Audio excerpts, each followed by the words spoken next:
All right, sample problem. A stationary object has three forces acting on it as shown in the diagram below. Okay, so here's our diagram. So the first step is to draw a free body diagram. This is really already a free body diagram. An example that you might have is like this is a lawnmower, or this is a rope that has a mass hanging on it. It has a horizontal rope, and it has a rope going off at that angle, whatever that is. That's the kind of question that you might see that's like this. But I'm going to draw a free body diagram, and I get 30 newtons, 50 newtons, and then this force going off at some angle. Okay, vectors are shown with arrows a lot of times. All right, so here we go.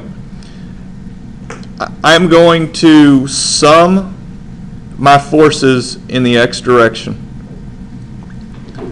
All right, that's the first step, and I'm going to want to see you do that on your test and on your homeworks. So, what forces do I have acting in the x direction? I have 50 newtons. I'm always going to put my coordinate plane. I like those two are positives for x and y. All right, so this is 50 and it's to the right. Is that positive or negative? Positive. What about this force here? It's got some component in the x direction and it's got some in the y. It's going to the left, so it's negative. So this is negative. I don't know what it is, but how do I get that? We'll label that theta, and how would I get the x component of it? Cosine theta. Okay, does everybody understand cosine theta? Is it accelerating? Is it moving at constant velocity, or is it not moving at all? Okay, which means this all equals 0. Okay, so if I rearrange some things, I get f cosine of theta is equal to 50. All right, I don't know what f is. I don't know what theta is. I have two unknowns. I have one equation. Sum of forces in the y direction is the next step.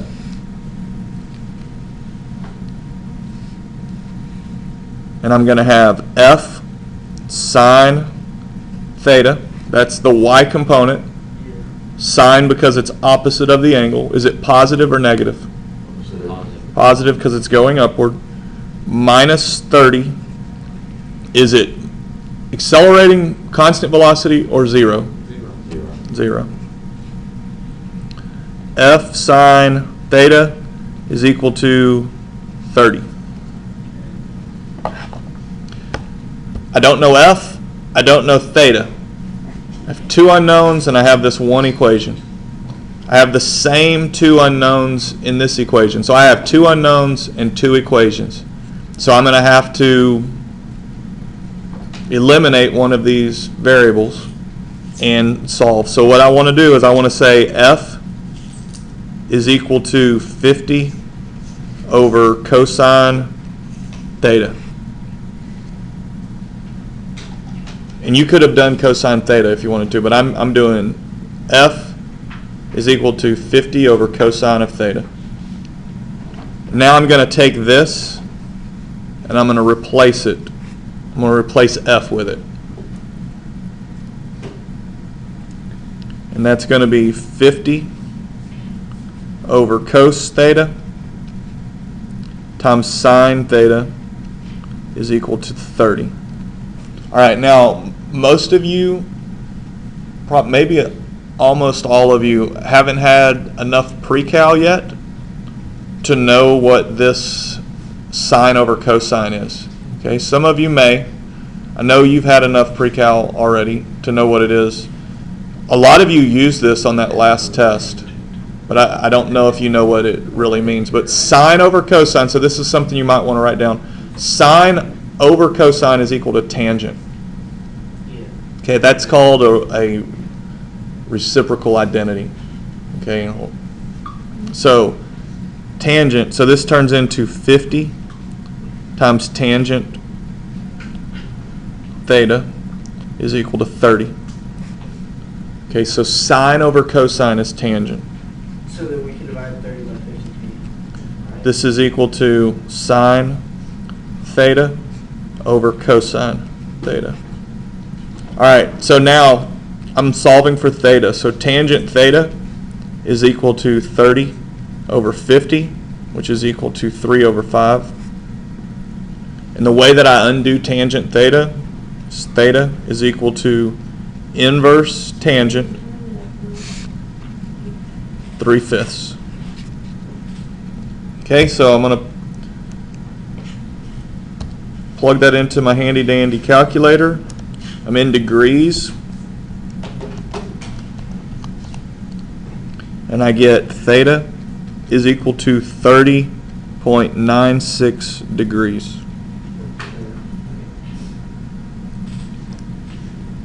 Okay? So this is going to take some trick, kind of. A little bit, not a lot. Okay. And then the force is 50 over cosine of theta, which I now know is 30.96.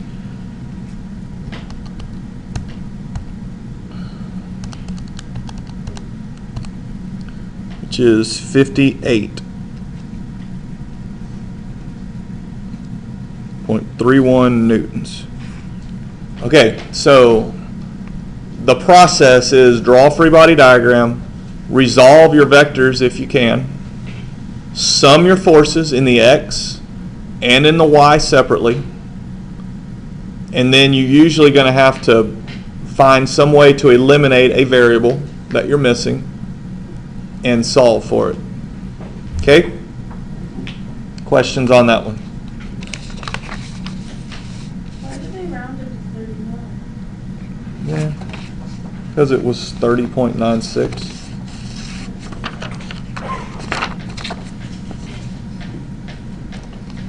All right, let's look at a couple of these things called homework problems.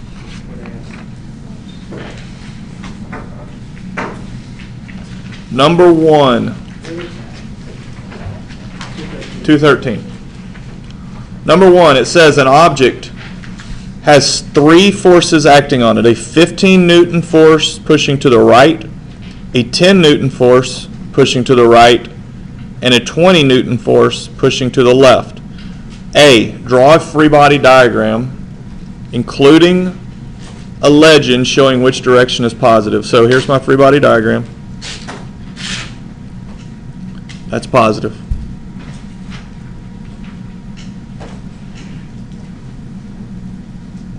Here's the object. It has a 15 Newton pushing to the right, 10 Newton also to the right, and 20 to the left. Okay, so there's my free body diagram. Calculate the magnitude of the net force. This sum of forces is equal to the net force. And that's equal to, when I add them all up, so that's going to be 10 to the right, which makes it what? Okay, 15 to the right, which makes it 20 to the left. That equals 5. The positive tells me which direction it's going, to the right.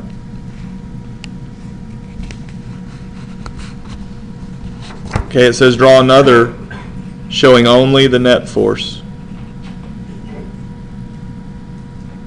magnitude and direction. So there's 5, and it's going straight to the right. Okay, are y'all okay on summing up the forces?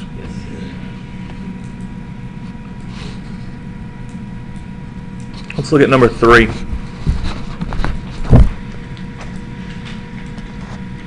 It says a force of 3.7 newtons horizontally and a force of 5.9 newtons at an angle of 43 degrees act on a 4.5 kilogram block that is resting on a frictionless surface as shown in the following diagram.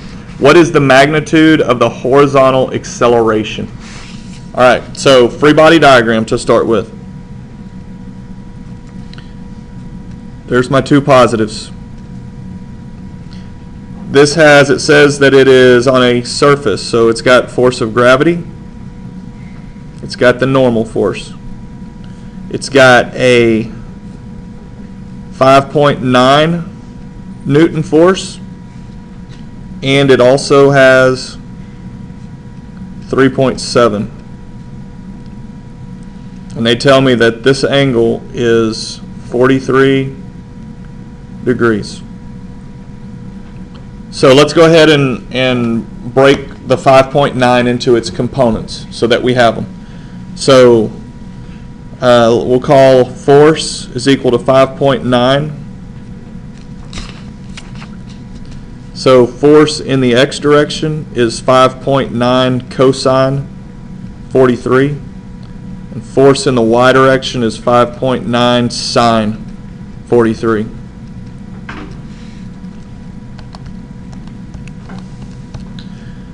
This one is 4.31. This one is 4.02. All right, and what's the next step?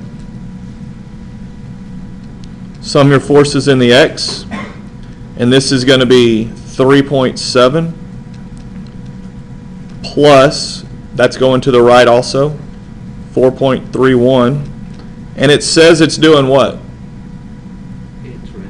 It's accelerating, right? They want to know what is the acceleration. So what does this equal? When it's constant velocity or... 8.1. But what does this equal? Net force. F equals Mass equals MA. MA. F equals MA. And we know M.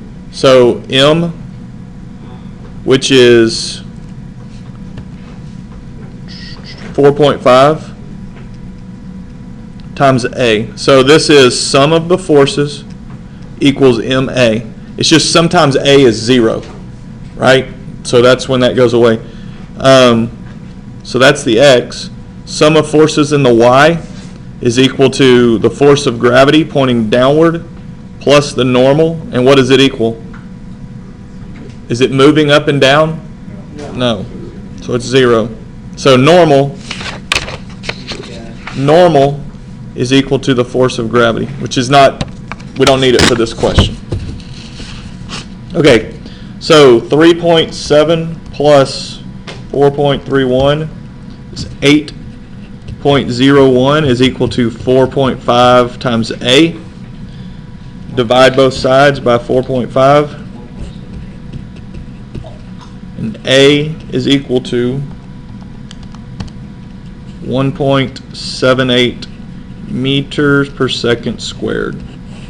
Okay, that's the process that we're going through. I want you to become robotic in this.